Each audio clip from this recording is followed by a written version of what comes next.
Imagine this. You wake up one morning, and the voices that once dictated your life, your parents' expectations, society's demands, even your own relentless self-criticism, fall silent. For the first time, you hear something else, yourself. Not the version you perform for others, but the raw and filtered truth beneath. But here's the paradox. Choosing yourself feels like betrayal. The people who love you may recoil. The world may resist. Yet, what if this is the only path to real freedom? What happens when you finally stop abandoning you? The answer is not what you expect. You are taught that self-sacrifice is noble, that love means disappearing for others. But Carl Jung saw the danger. The most terrifying thing is to accept oneself completely. Why? Because society thrives on your compliance. Nietzsche warned of morality as the herd instinct in the individual, a system that punishes those who dare to prioritize their own becoming. We fear choosing ourselves because we've been conditioned to equate selfhood with selfishness. Yet beneath that fear lies a deeper truth. You cannot give what you do not possess. To betray yourself is to betray everyone, for how can you love authentically from an empty core? The real chains are invisible, but they can be broken. What happens when you spend years silencing your soul?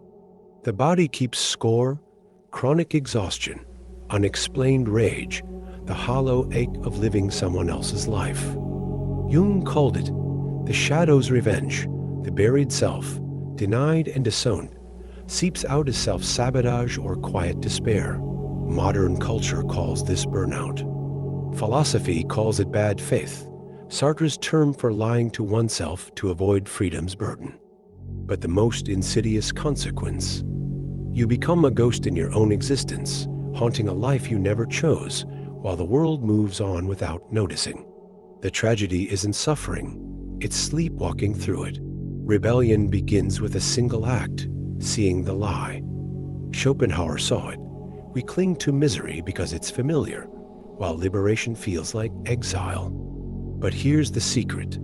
Choosing yourself isn't an explosion. It's a series of silent no's to guilt, to borrowed dreams, to the tyranny of should.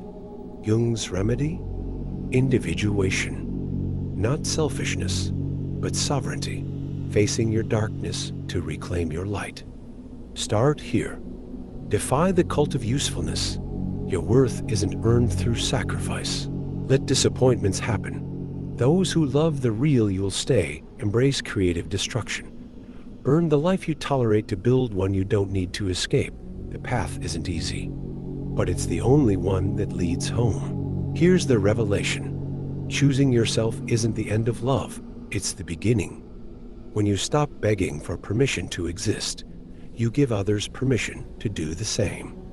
Jung knew, who looks outside dreams, who looks inside awakes. This is the paradox of selfhood. The more you belong to yourself, the more deeply you can belong to the world. Not as a martyr, but as a living torch. Not as an echo, but as a voice. The question remains, will you die a footnote in someone else's story, or write your own?